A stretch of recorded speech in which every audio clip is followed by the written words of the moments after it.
Yo, yo, yo, welcome back, everyone, to another episode of the Anything and Everything podcast. We are back once again for Andor episode 4 breakdown and review.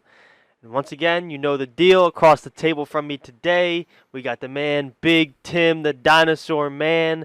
Go ahead and say what's up. Hello. Good evening to everybody, or good morning, or whatever time you're listening to this podcast. We're pleased to have you join us for another episode where we will break down the latest and the greatest of Andor episode 4. Hey, man, so before we hop right into this thing, we're probably not going to have any ad breaks in this episode. We don't have a ton to cover. We have a lot of bullet points, but not a ton to cover. So, just going to give a quick shout out right before we even get started to, the best sponsor around, the best production company out there, our studio, Colormatic Studios, who always hook us up, set us straight. They got us some snacks today, got us a nice case of Dr. Pepper, got us hooked up, and yeah, man, they got us some nice merch as always. And if you guys want to pick anything up for yourself, whether it's Anything and Everything or Colormatic Studios, you guys can find that over on our Twitter page. But other than that, dude, Andor episode 4, a lot of cool stuff to see. Not a ton of action this episode, but it's getting better. I think this was better than the last episodes. Uh, if you combined all the action and like suspense from the first 3 episodes and you combined it in one episode, it would be episode 4. There's a lot of setup. There's a lot of cool little details here and there that if you're not really listening to the audio and you're listening to the conversations, you're going to miss. And I'm telling you, when we tell you some of the bullet points we have here, you're going to be like, wow, wait, they talked about this, or we connected this to that. Oh, yeah, there's a lot of cool things here that are starting to link pieces together here and there. Kind of give you like a better timeline of what's going on in the galaxy. And what I do like about Andor right now is that it's giving us like more of an Imperial perspective. Yeah, I like it because it's giving us the Imperial perspective, whereas we've always had the Rebellion perspective, which it's giving us that as well. But it's also giving us what's going on inside the Empire, like what's really going on there. But it's also giving us just a broader view of what's happening in the galaxy outside of just like the Force and Luke and Ezra and all that, like during this time period, and Obi-Wan or any of these people. So it's really giving us a really good timeline, and so we've had shows now 5 years after Revenge of the Sith. So that's 10 BBY. Yeah, so this, if I'm not mistaken, this Is Andor is 5. happening 5 years after the events of Obi-Wan. Yeah, so we've had a show 10 BBY, 5 BBY, and then obviously we've had Rebels, which takes up like almost that entire area. Rebels season 1 is about to start right now. Going into like 4 BBY. It's like 5 BBY into 4 BBY is when Rebels season 1 takes place. So I like how they're kind of filling in these gaps like every 5 years, kind of letting us check in, because Jedi Fallen Order is 5 years after. Obi-Wan is 5 years after that. This show is 5 years after that. And then, Rogue One is 5 years after this show. So it's like it's really bridging the gap really well. And Bad Batch is going to fill in the gap, hopefully close up to 5 BBY. And then Jedi Fallen Order 2, or Jedi Survivor, I guess is what it's called, is going to fill in around Kenobi as well. So timeline-wise, we're getting a lot of filling in by Disney.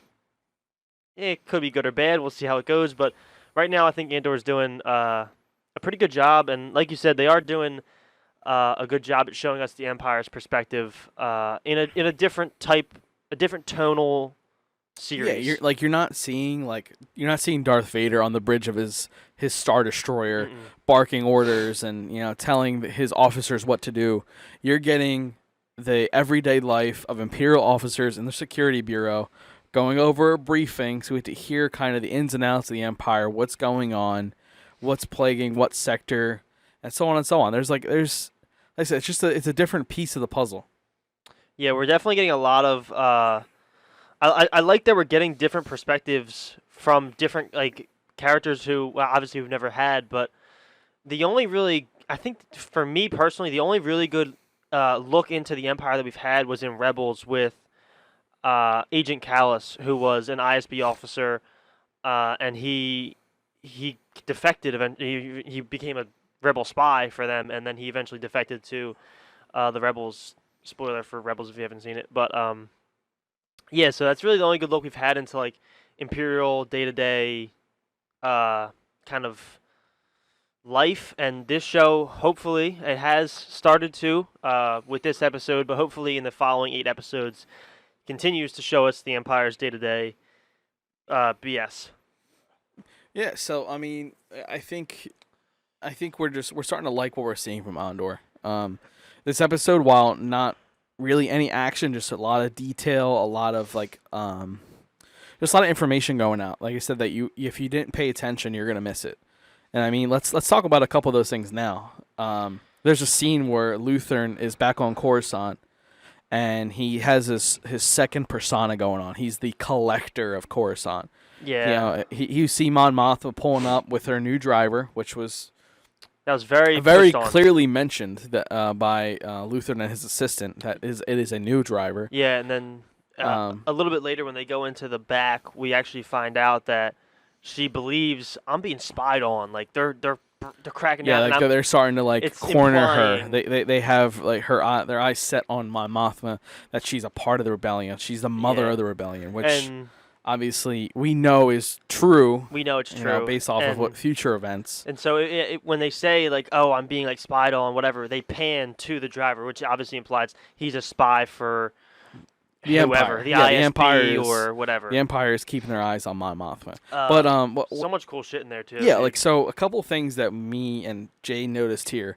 A Mandalorian chess piece, front and center in the shop. Yeah, and pretty cool. It's interesting because it's like it's all silver. Like the only all silver armor we've seen that's Mandalorian was Mando's or Boba's Jango's when he was a younger man. Yeah, it was like a silver blue. It had blue on it, but this is more blue on the shoulders. Silver. Yeah, pure silver across the chest. And at first I looked at it, I was like, oh, that could just be any chest piece. But then I looked at the center emblem, and that is a Mandalorian emblem there. So definitely Mandalorian chest piece there, which is really cool to see. Like just as somebody who loved Rebels, which focused a lot on Mandalorians, as well as Clone Wars focused a lot on the Mandalorians, at least in season 7 did. I love seeing Mandalorian armor. It's just, there is so much variety in it. And like the Mandalorian culture itself, they could do an entire show about Mandalorians, and they could just span from like the beginning of time until long after the Empire and the First Order, because there's just so much to cover with them. And I love seeing the little toss in here in the collector's like vault of shit. It's really, really cool. Well, I mean, forgive me if I'm wrong here. Don't crucify me, everybody. But I believe, if I'm not mistaken, Mandalorians were like the original like protagonists or antagonists of the Jedi, right? Yeah, so like there was like the Sith Empire, which like was literally like the Empire but just full of Sith and Sith acolytes and Sith assassins, where they had just like hundreds of Sith. But the problem with them is that they just kept killing each other. So like the Jedi never really had to do anything. They could just kind of let them fight each other, and eventually they kill each other off, or almost fully kill each other off.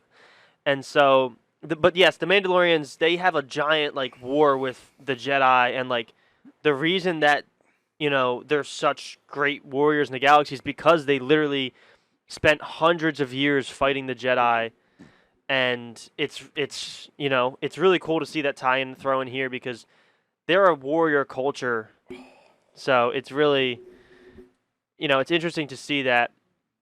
But one more thing is, the armor that's in the back behind them in a couple of shots, it's this giant, very tall, all black armor with like a couple touches of maybe gold, I think were in there, either gold or red or something like that, with like this weird headpiece, but a cool-ass mask. I don't know if you saw the mask. It was sick looking. Yeah, I definitely peeked the mask, but, we were kind of, as soon as we saw it, I kind of looked at him and I was just like, Sith armor? Sith armor? Ancient Sith armor? Because it looks like sick. It looks like nothing we've seen before, at least not in the, live action or anything that's considered canon right now from Disney.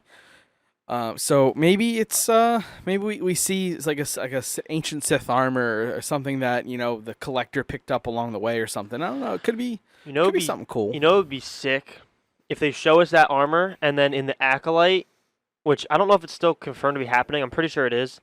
Which is the show about like the ancient, not like ancient, but like old, like right before the High Republic. it's if we saw the armor, that same armor in that movie or show, whatever. I forget what it's. I think it's a movie, but that would be cool to see it in there too, just to have a nice little tie-in. Like, this guy got a hold of this armor of this like character from a show that we're also gonna get from them. But it could also be cool if it was just an old ass piece of Sith ancient armor. Like that would just be sick either way. I don't really care how they tie it in, but just make it something cool. right. Like Sorry to talk about it. When I first saw it, I was like, that's not Mandalorian armor. Like that just doesn't have the look. It doesn't have the headpiece wasn't right. It's just I'm not gonna lie. Like when I looked at it, I was like, this looks evil. But then there was another helmet that was there. We didn't put this down in the notes, but there was another helmet that was there that kind of looked like Spartanish, with like the thing down the back in the middle of it, like kind of like a mullet, but like a mohawk mullet. Yeah. I definitely peeped that. I don't know I'm not what sure that what is. it could have been. That could be like ancient Mandalorian armor as well, but I don't know for sure, so I'm not gonna say yes or no whether it is. Well, like, but the chest piece was definitely Mandalorian. Even some of the modern Mandalorians kind of had that Spartan-looking helmet. So maybe it not divulged, but evolved into that. Maybe. Possible. Who knows? But this guy, Luthen Rael, which is his real name, or his fake name, whatever you want to. It's his rebel name. We'll use that for right now. Well, no, it's his collector name because she calls him that in front of the driver. Oh, okay. Then maybe it is his real name. I mean, because maybe he just uses it. I don't know. Well, he introduces himself as Lutheran to Andor. Does he? Okay. Yeah. When they were on Kesaya or I can't remember the name of it. Ferris. Sorry. Oh. Ferris. Okay. Yeah. So that's his name, and he's just like in his normal life, he's like this collector of ancient artifacts of just. I mean, he says he has a lot of shit. There's a lot of cool. Like they show a lot of stuff, but a lot of it, like we couldn't really in the moment identify. Maybe if we go back and like scan the scene again, we'll find more. And we'll talk about it next episode if we do. But I don't know. Maybe they'll touch on it more next episode as well. He's leading this double life. Just a lot of mention of like these ancient artifacts, and he's living a double life, and yeah, it's I don't know. Like there's no mention of Lutheran in the, I guess, future of Star Wars. At least like the stuff we have now. Like there's no mention of him in Rogue One.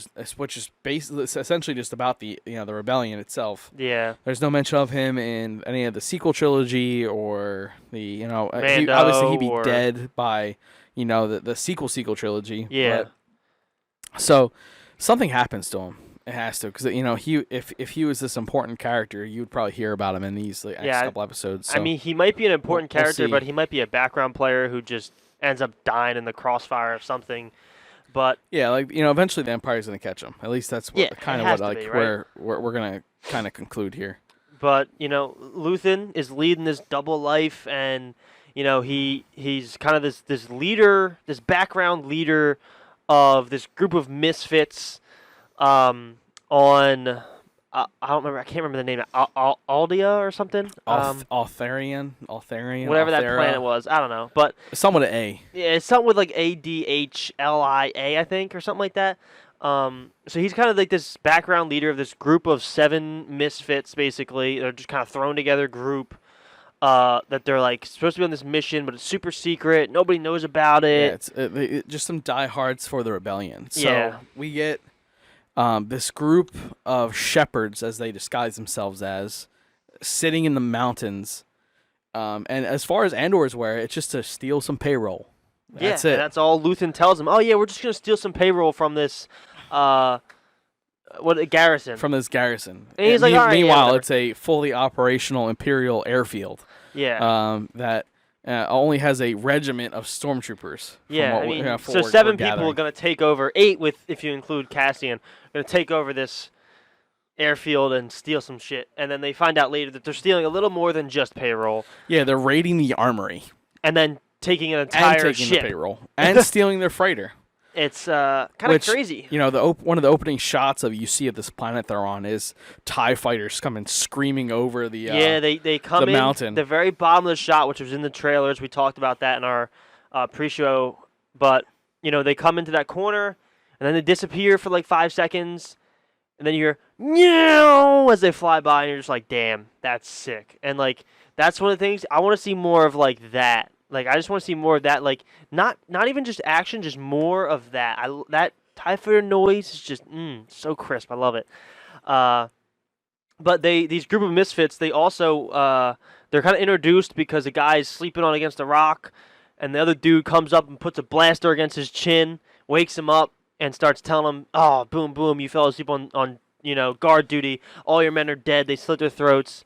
And then he makes a comment about Saw Gerrera, and I couldn't catch exactly what he said, because I am having an No, ear problem. But so he said none of this would fly with Saul Guerrero. He would put your head on a pike. oh yeah. And So, he mentioned a couple. I can't remember the names, but he mentioned a couple other rebel leaders. Like a couple, maybe I guess a couple other Saul Guerrero type of people. I'd have to rewatch the episode to get you the rest of the names. yeah, But Saul Guerrero is the one that kind of popped, to me. because we know Saw Gerrera. Like we've heard his name, we've seen him in a lot of forms. But kind of what this means, and this is something I pointed out to Jay in our kind of pre-show, is that at this time in 5 BBY, the rebellion is starting to organize. This random group of misfits know who Saul Guerrera is. So that means the rebellion is organizing. The rebellion is communicating with one another.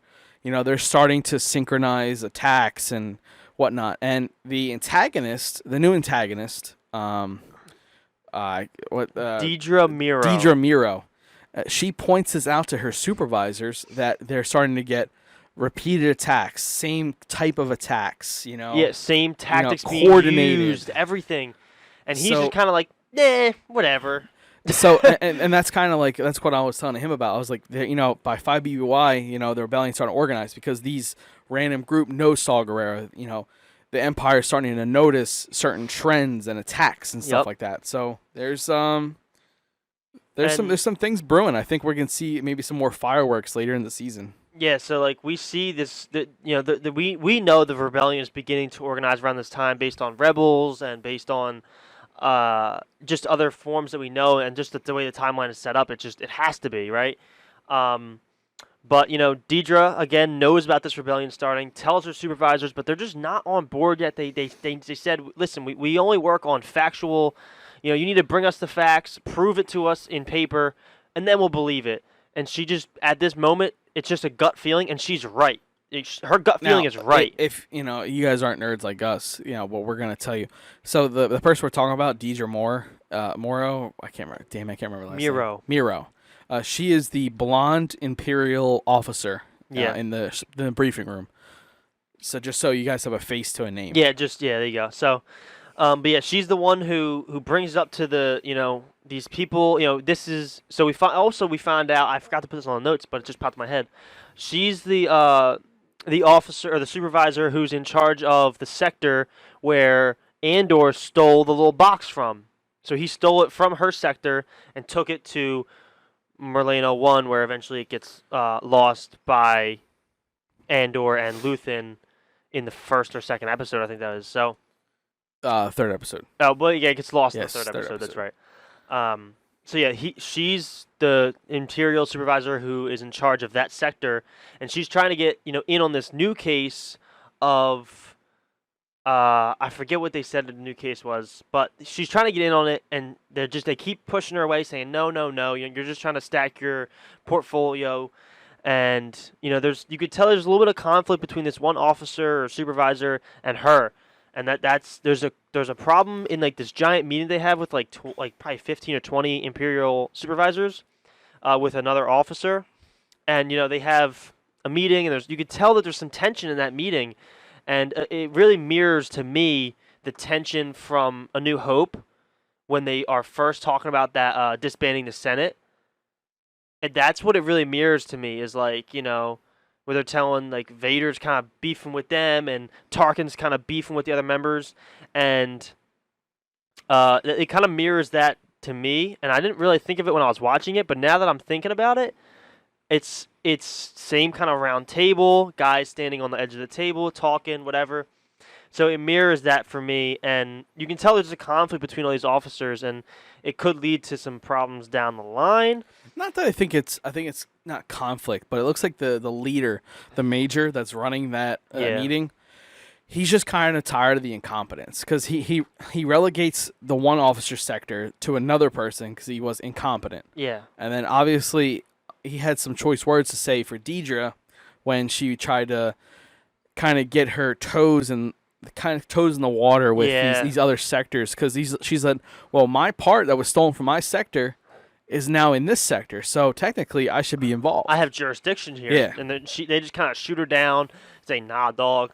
And she doesn't like it, which is fair. She's right. I mean, she's right.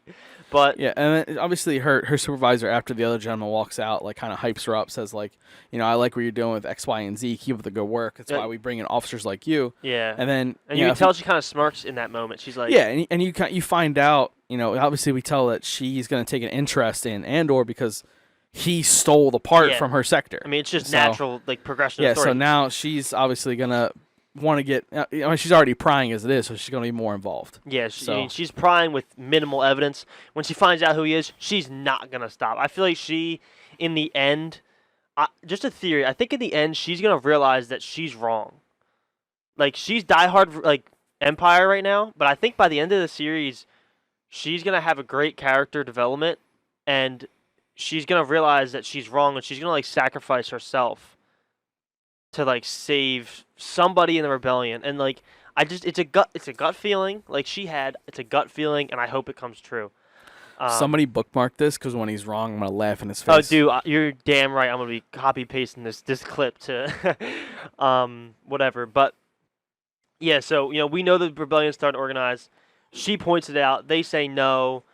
But then there is a couple other mentions here where they talk about shipments of materials going to Scarif. That was Mon Mothma, I believe, who mentioned that to Luthen. They talk about shipments of material going to Scarif. No, they so. Or was that Imperial? No, I can't remember they what talked that about was. that during the Imperial meeting. That's what okay. that kind of what I was preluding in, like kind of like the introduction. Yeah. Is that meeting really, really opened up your eyes to what's going on in the Empire? Yeah. So 5 BBY. A lot of small stuff. Obviously, the Death Star isn't completed yet, because we're still 5 years away from the Death Star being fully operational. And being used in Rogue One. We don't know where the Death Star currently is. We know it was originally being built on Geonosis. Yeah. But maybe it got relocated for parts. Maybe it's sitting in Scarif right now, where the plans for everything are. Scarif's a very secure base. Yeah. They have the planetary shield. They have the, that ring. They have a bunch of Star Destroyers there. I mean, it's very possible that the Death Stars right now are being built. Yeah, and they had the giant radio tower there with all the information. Like you said, it's a very secure place, and there's no reason why they wouldn't put the Death Star there. Maybe Geonosis at this point has become not as secure anymore. Maybe the Geonosians are starting to not like Imperial control, and so they're kind of fighting back. I don't know. The little bugs might not like it, but who knows? But they say there's a shipment of materials going to Scarif, a big shipment. So it could be Death Star materials. It could just be a one-off mention just to tie in Scarif again. We don't really know, but we are hoping that it's some Death Star material, and that because it's a great way. Maybe we'll His get story ends there. It's really great way. Maybe we'll get a cool shot of the Death Star being built. Since we are getting some Imperial point of view, it'd be kind of interesting. It'd be kind of cool to see. Yeah, I would just that's Scarif is where Andor's story ends. So it would be cool to see them kind of toss it in there and be like, hey, Scarif, haha. And then he dies there. Yeah, I mean, and we also, kind of going back to that security briefing, we do get a little bit more information about our mall cop friend, our deputy director. Yes. So, I mean, we're assuming that this happens on Morlano 1. You see Imperial officers going around. We see it looks like maybe... Not. It looks like I thought it was Death Troopers. They looked a little thin to me. They looked a little. They had the black armor though. That's they were definitely in thought, all black, but we couldn't tell what they really were. They could have been Dark Troopers. I don't know, dude. Dark Troopers are really rare though. We haven't had any mention of Dark Troopers since Battlefield 1. Yeah, dude. I don't know. I'm sorry, Battlefront 1. I apologize. But it could be the random Dark Troopers. Now the only thing is though, Deidre is known to have a attachment of Death Troopers accompanying her at some point, and she has her own Star Destroyer later in the series, which is confirmed. Okay. I'm sorry, not Star Destroyer. It's a Imperial cruiser or something. Oh, it's maybe not as big as a light cruiser. Maybe not as big as a Star Destroyer. It's probably but some the ones kind of we cruiser see is confirmed. It's the one we see in Rebels. It's a light cruiser. Maybe something that Agent Callus has one like too. Inferno Squad had one of those. Yeah, so the governors, a bunch of the governors have them. So like in Rebels, Governor Price has one. Governor, a couple. The governors get like these light cruisers. They're like basically like mini Star Destroyers. Basically, they're like pretty small. I mean, we say small. They're fucking giant, but small, bigger than most other ships, but small, a lot smaller than a Star Destroyer.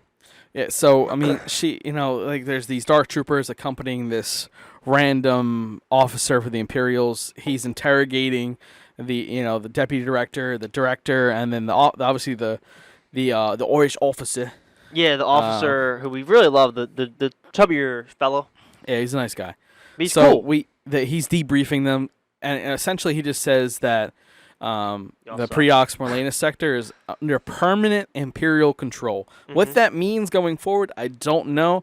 But if anything with Star Wars, if it's mentioned in any way, shape, or form, it has some relevance later on in the series. Yeah. So maybe we get a gang of rebels that comes out of the sector now. Now that it's no longer under independent control, it's under Imperial control. It could tie in a few things. We don't know. Yeah, we'll find out. And maybe we find out that the Imperials aren't as good as at patrolling as these corporate sectors. Yeah, that corporate could have been. But, Coruscant really hasn't changed much in this series than from what we know in the past. I mean, it's still the head of it was pretty cool to Empire get. It was pretty cool to get a glimpse of Coruscant, and since it's been like 15 years. Yeah, and the kind of underworld that it is. I mean, you got the Collector, he has all these ancient relics, and like we know he's leading a double life, so he can't be there very often. Like, this place has got to be like he's got to know some people to keep this place secure because he's got all these ancient relics that are worth all this money. Because the driver even says, I can't afford anything in here, so this place has to be under security because they would have got robbed by now. Yeah, well, I mean, obviously the assistant sits there in case Merlane, obviously maybe like Mom Martha comes and visits and maybe drops off some information or something along those lines. Who knows? Yeah, I mean, it could be a little. I mean, we know it's a little front for information, just for Luthen to use. But I mean, Mon Mothma. Let's talk about her for a little bit. This bitch is rich as hell, dude. Her house is insane. A fine house. Bro, she's got like bonsai trees just like growing in a room. Gold chains. Her kitchen table was the size of my room. Dude, it's absurd. It's honestly, it's ridiculous. She's got a great like fucking view of the city. Giant like circle like couch in her living room. Dude, that you see down the hall. It's absurd. She has a personal driver. And a nice-ass car. Dude, and all these, there's like 7 servants just standing there walking around. There was, She yells at the one. Because she's scolding her husband, who, by the way, Imperial sympathizer. He definitely gives off vibes of Imperial sympathizer. He's like, I invited over some of your people that were pissing you off. The ones who fuck with you in the Senate. Yeah, we're going to bring them over to have them for dinner. It's like, dude, really? But a couple like interesting bits in that conversation though. Apparently the Empire shut off trading lanes to certain areas of the galaxy, which are gonna make people starve. Which could be potential more uprisings. You know what, dude? Now that you say that, like I heard it in the episode, but I didn't really think about it. Now that you say that, in Rebels, that's a bunch of what the Rebels, the Ghost Crew does. They bring food to sectors that Imperial control has cut off, and the trading lanes that they've covered up. They go in and they bring food and medics and all like the medical supplies, all that stuff to these sectors who have been cut off. So we could be tying in to see Ghost Crew, dude. If we get Hera and Sabine and Chopper, because Chopper was already shown in Rogue One, so is the Ghost, and Hera is mentioned. Hera Syndulla. So they call Captain Syndulla. Maybe we do get a tie-in, dude. I would lose my fucking mind. Like I said, there's a lot of there's a lot of conversation in this episode that if you do not pay attention to, you're gonna miss. And like, there's so many connections to different shows and to different parts of the galaxy, and different areas that are gonna eventually rebel. A lot of places in the Outer Rim and the territories unknown that the Empire doesn't control or wants to mess with. Like once the Empire is done with you, they just cut off your shipping lanes and they let you starve.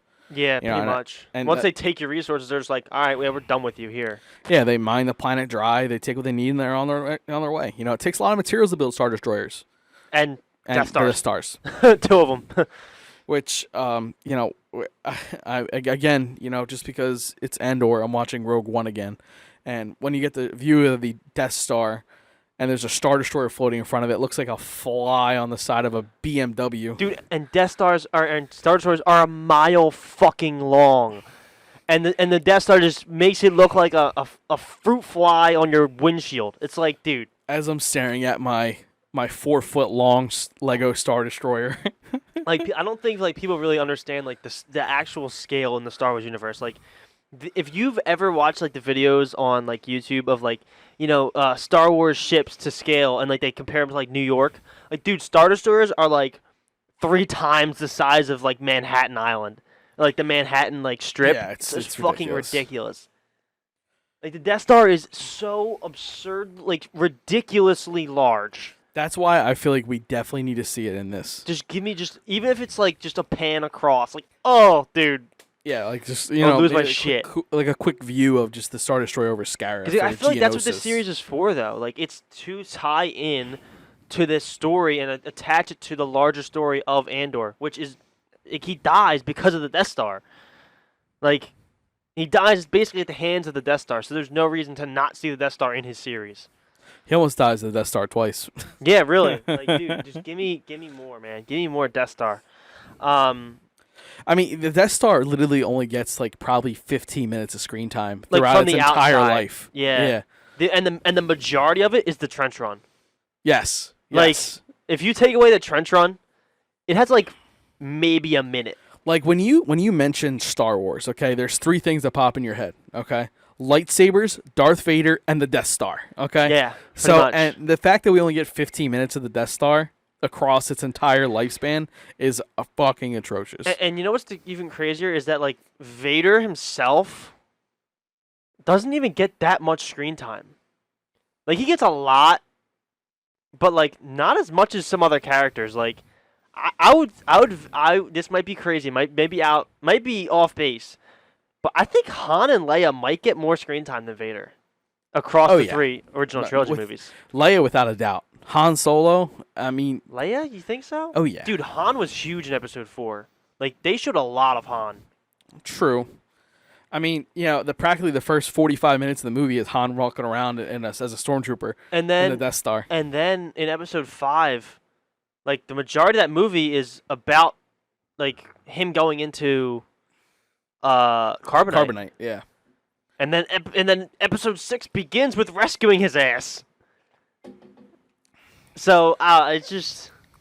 I think his medal scene at the end of Episode 4 is probably longer than Darth Vader's screen time. Dude, it's like, I'm telling you, that he might have more screen time than Darth Vader.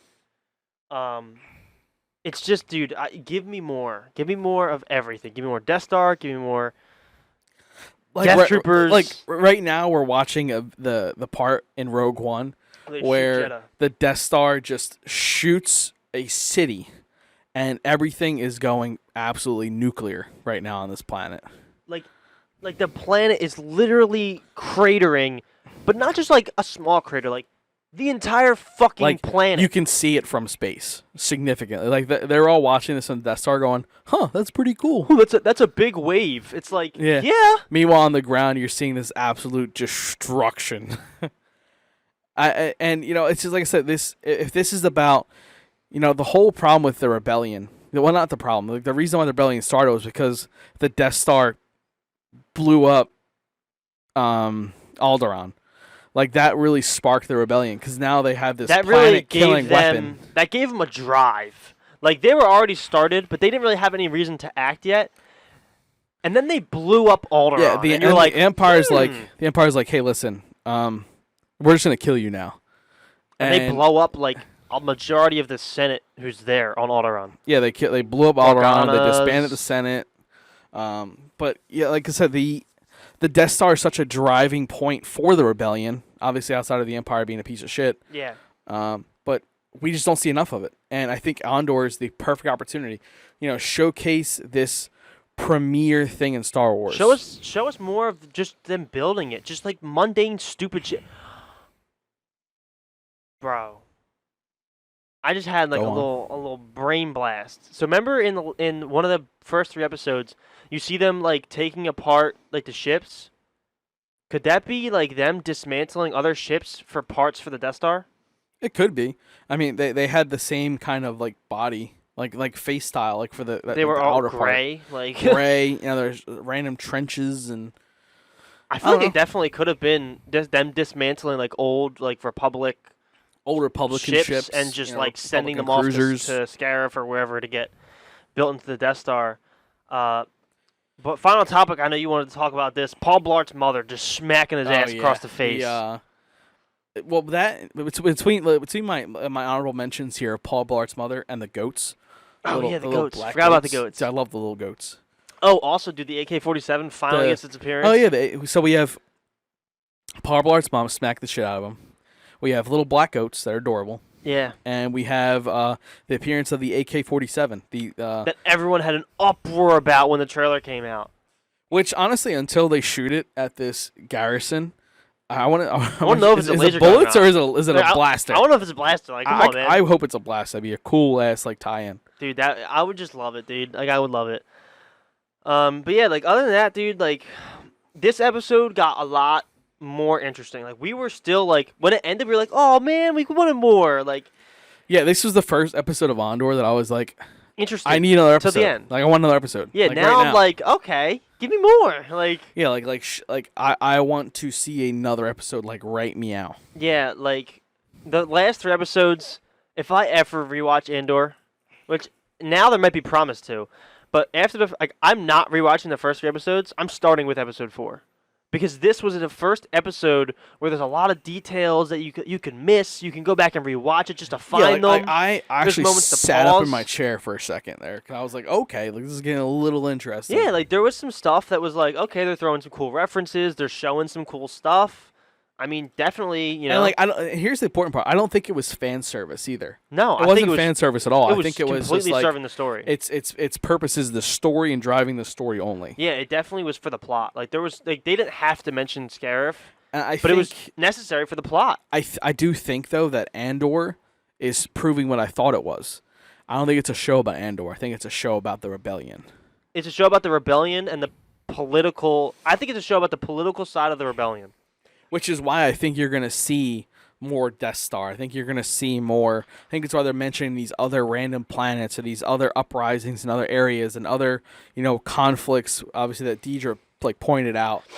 So I think this is going to be the show that I thought it was going to be when we talked about it a few weeks ago. Yeah, so until today, I wasn't really thinking about this, but now that we mentioned a lot about the Death Star, we're talking a lot about the Death Star.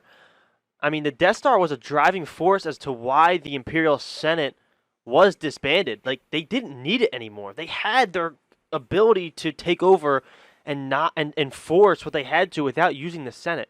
So if we're gonna have a show that's about the Imperial Senate and the rebellion, the two things that are impacted the most, or the one thing that impacts both of those topics the most, is the Death Star. So there's no reason to not show it in this series in some capacity.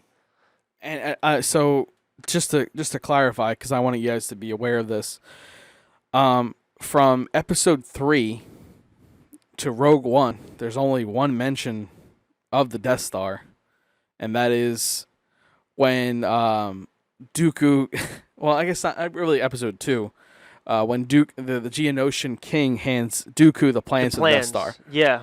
So that's in live action. Yes. So Rebels they do have a little bit, but that's what I mentioned. They show a kyber crystal the size of a fucking pool table. So you have episode 2, and Saul episode actually 3, sees that with his eyes. Rogue One. So essentially, almost 3 films without mentioning the Death Star. Yeah. So, and like I said, I think for a thing such as a driving force that people talk about with Star Wars, the Death Star, I think that it should be shown more in this show. It wasn't shown in Obi-Wan, right? No, it was not. It was not shown. It was not mentioned. Wow, that's crazy. And that's including that we also saw we heard the Emperor. That's kind of wild. Saw right? the Emperor and Darth Vader. No mention of the Death Star. It's kind of wild, right? Very wild. Like that's where Obi-Wan dies. Vader dies on the second one. The Emperor dies on the second one. Dies with air No, quotes. dies, yeah. But, you know, he technically does die. Like, that body, like, he dies. His body's dead, yes. Yeah. His soul lives on. Oh, my God. Speak of the Death Star. Jesus. Dude, like, oh, my God, dude. It's just so ridiculous. That thing is massive. Makes absolutely no sense. You know what I never understood, bro? How can these dudes, right?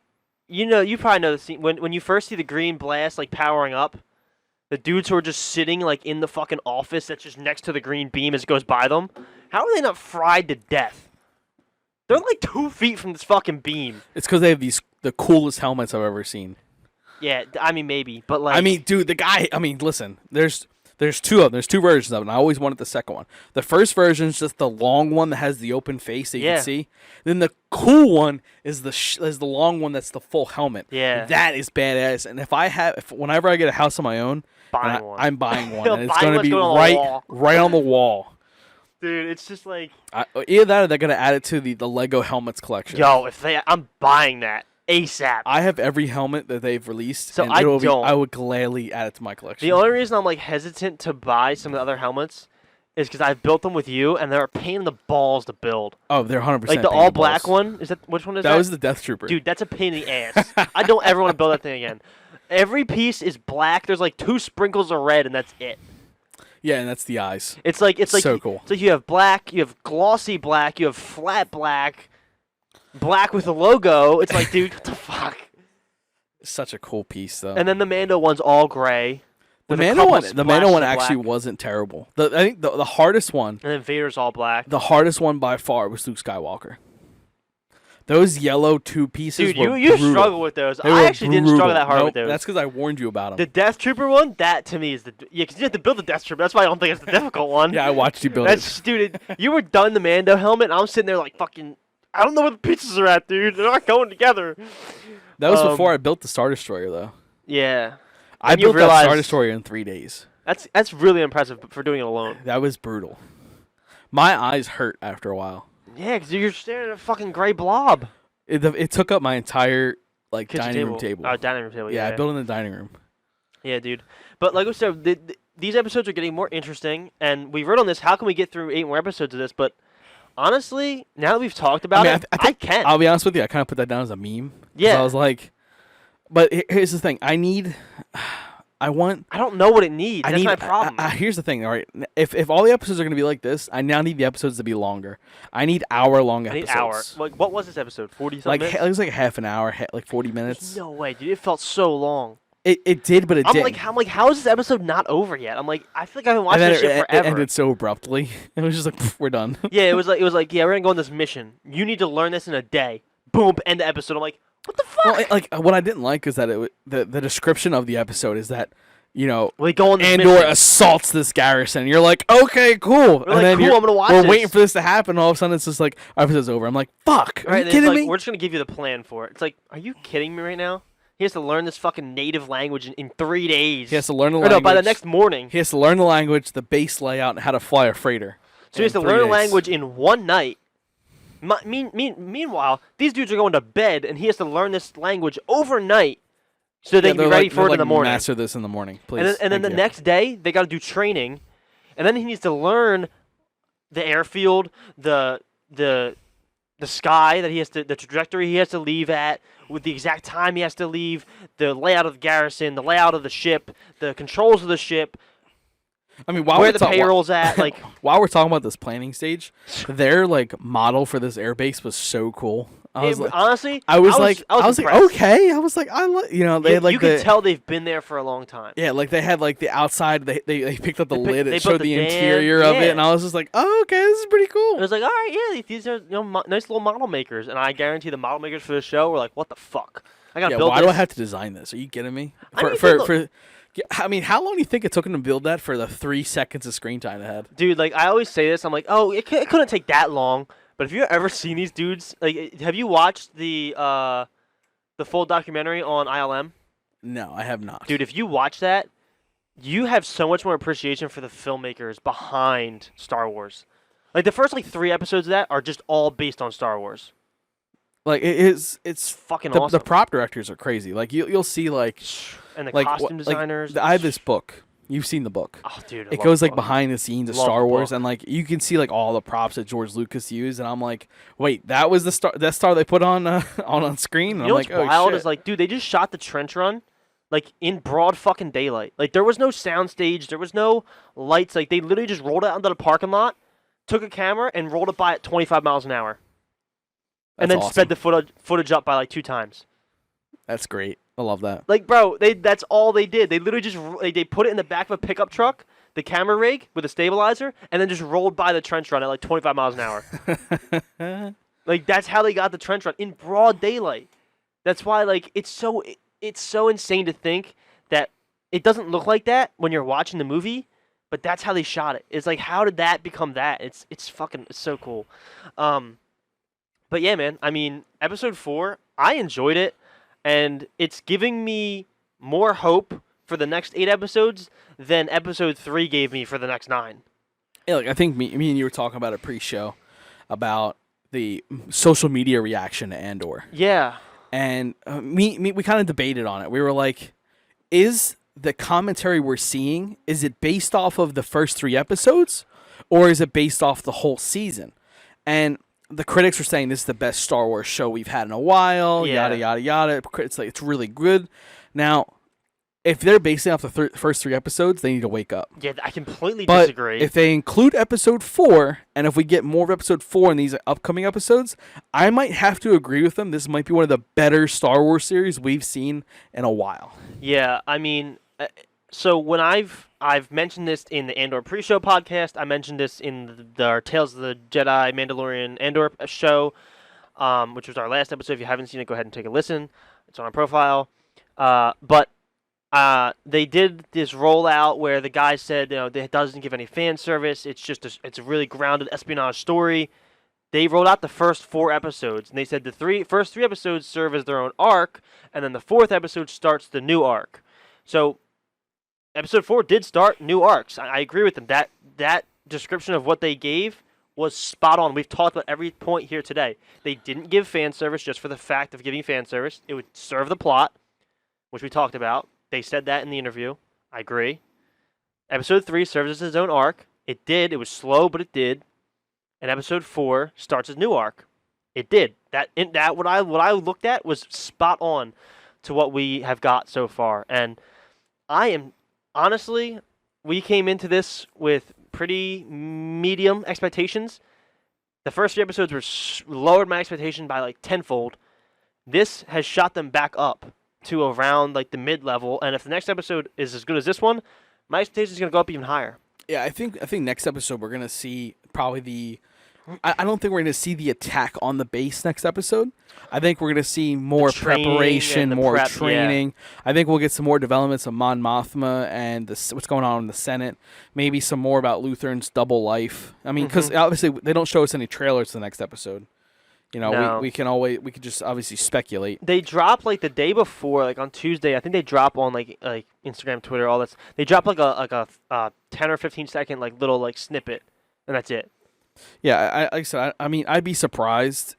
Now, here's the thing though: if they give us the attack on the base next week, I think the timeline for this show is going to be accelerated farther than I expected.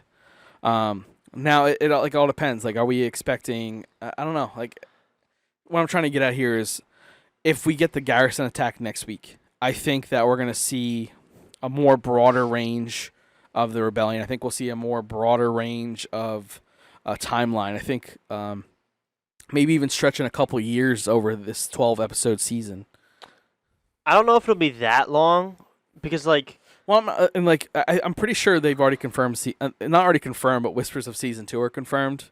Oh no, I think it's been confirmed. I think it has been confirmed. Well, I'll have to double check like Twitter and like my sources, but if it has been confirmed, then I mean maybe this season gives us the first 2 years of the rebellion, and then maybe the next season gives us the last 3 before obviously Andor's death. Yeah, before Rogue One and all that. In Rogue One. So like, where do BBY.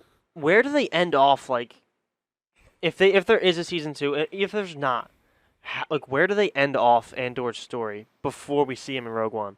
Like, do they just kind of like leave it blank as like he walks away from this whatever he's doing right now, and then like the next time we see him is just in Rogue One, or do they like directly do what Rogue One did with A New Hope and lead it right into him being on that planet where he shoots the guy in the back? That would be a cool way to like end it off.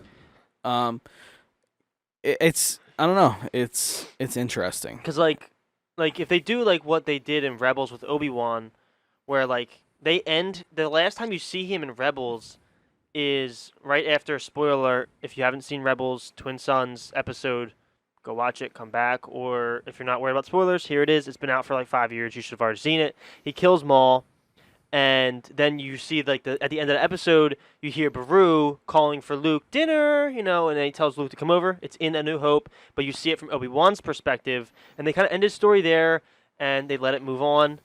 Are they going to do that with Andor, and just kind of like, that's the last time you see him, and then like, you'll see him in whenever his next project is, which would be Rogue One, timeline-wise? Or do they like directly take you to that planet and say, this is where he's at? This is what he's doing. This is his mission. Yeah, I mean, I would love to see like what he was doing up until that point. I think that'd be a pretty cool way to like end it off. So like, if it's me, dude, and I was doing this series, I would end it off where like, Luthen gives him one last dying mission, right? Luthen's dying. He gives him one last mission, and then you see Andor. He lands on the planet. You have great cinematic music. Yeah, like Luthen's like, I heard of a battle station plan. Yeah, the go figure it out. Whatever. The person's on XYZ planet. I can't remember the planet Saw Gerrera's on when he dies in Rogue One. I believe it's Jeddah. Jeddah. Yeah, so he's like, oh well, there's a spy in Jeddah with crucial information, and then that's where it ends or something. I don't know. That'd be and then cool. like, dude, and then you see like, imagine this, right? You see, he's a great pilot, so he can pilot his own ship. He flies in with K2SO. He lands on whatever planet it is. The story of getting K2SO needs to be in this. See that in Andor, it needs right? to be in this.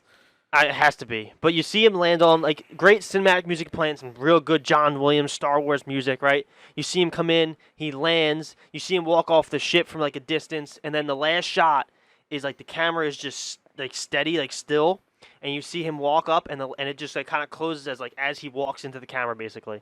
Like it zooms into his eyes, and then like boom, cut to black.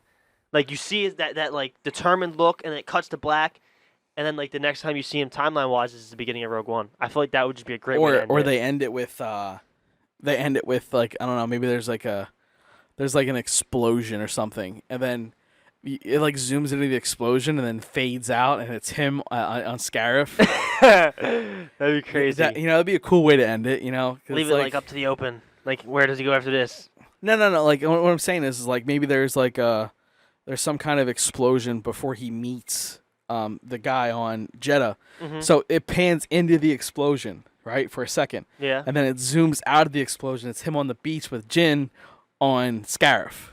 Oh, and he's so like remembering. Yeah, it's like his life. Or it's like fast. That'd be pretty cool. That would be a cool way to show that. Yeah, something along those lines. Just give us fucking something, man.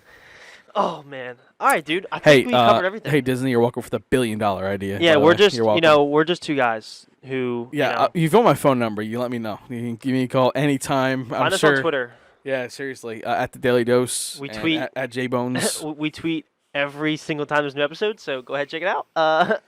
And definitely, guys, follow us on Twitter, AE Podcast. Follow us on. I don't know if I put any more social medias on for that.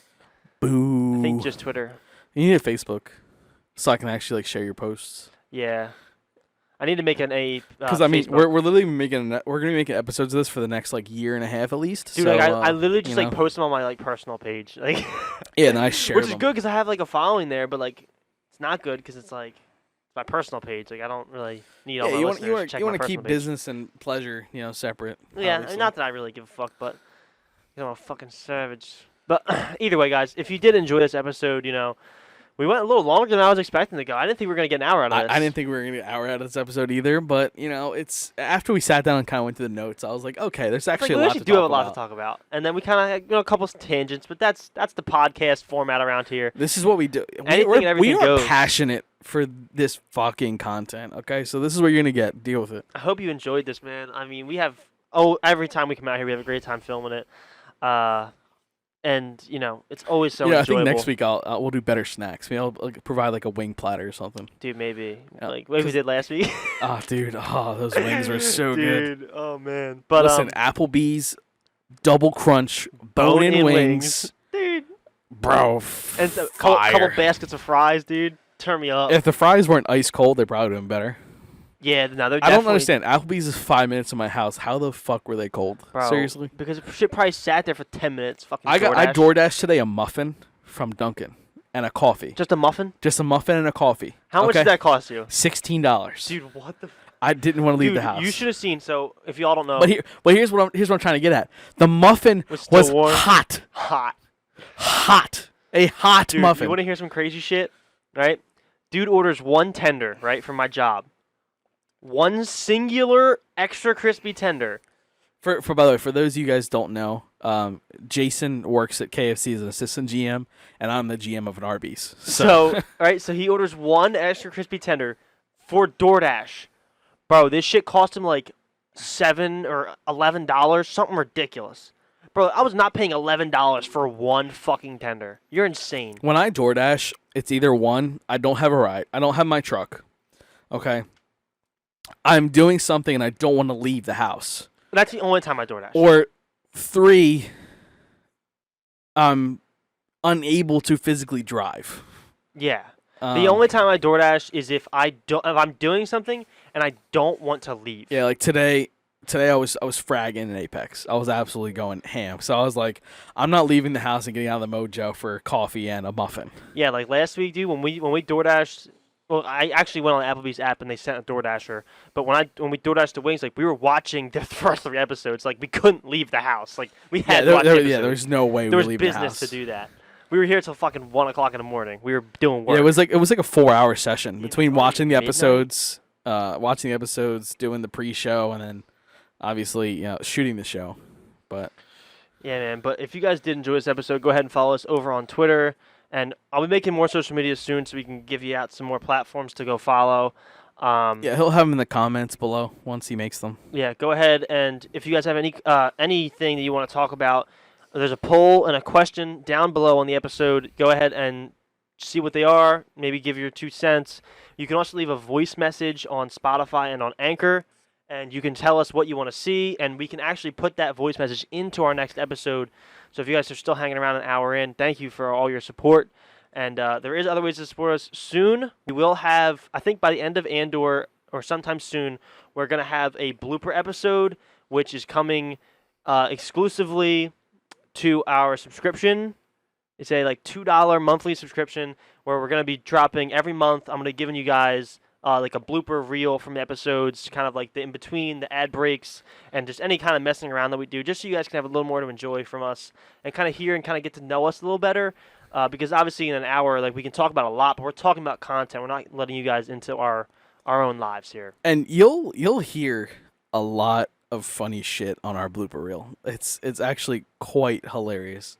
Oh, dude, like I told you, every time I'm editing these, I fucking crack up by I'm just scrolling through, listening to it. I'm like, oh, I know we took a break at 20 minutes. So I'll scroll 20 minutes and then I'll just hear us say something. I just start dying laughing because it's just I think in the third person back to what it was like in that moment. And it just makes you crack up. Like this episode, I stood away from the mic to let out a massive, Dude, it was massive burp. Honestly, And you might hear it on the mic. You might hear it on the mic, but I'm sure that'll be probably part of the blooper reel if it didn't Dude, make it the to amount live. of stuff that's going to be on that blooper reel, and I really hope that it comes out good. But like I said, if you guys do want to support us, we'll have more than just the bloopers coming there. Maybe a couple other exclusive episodes you can find there. Maybe we'll, a couple picks, maybe our random collections of Star Wars stuff. And we have so much Star Wars shit we'd love to share with you guys. And even more than just Star Wars, we have a ton of Jurassic Park, Pirates of the Caribbean, Marvel, DC. We're go the deep, nerds man. of the nerds. Okay, Gaming, whatever y'all want to hear, we talk about literally everything. And like I said, tweet us, let us know what you want to see episode-wise, and we'll try and accommodate y'all. But anyway, thank you all for tuning in this week. You have any final thoughts before I tune us out here? No, just appreciate you guys listening, supporting the pod, and we want to keep delivering this great content for you guys. So, comment, subscribe, share with your friends if you liked what you hear today, and we'll see you guys around soon. Yeah, man. Thank you all for tuning in. We love you. Y'all have a great day, night, whatever it is. Peace out.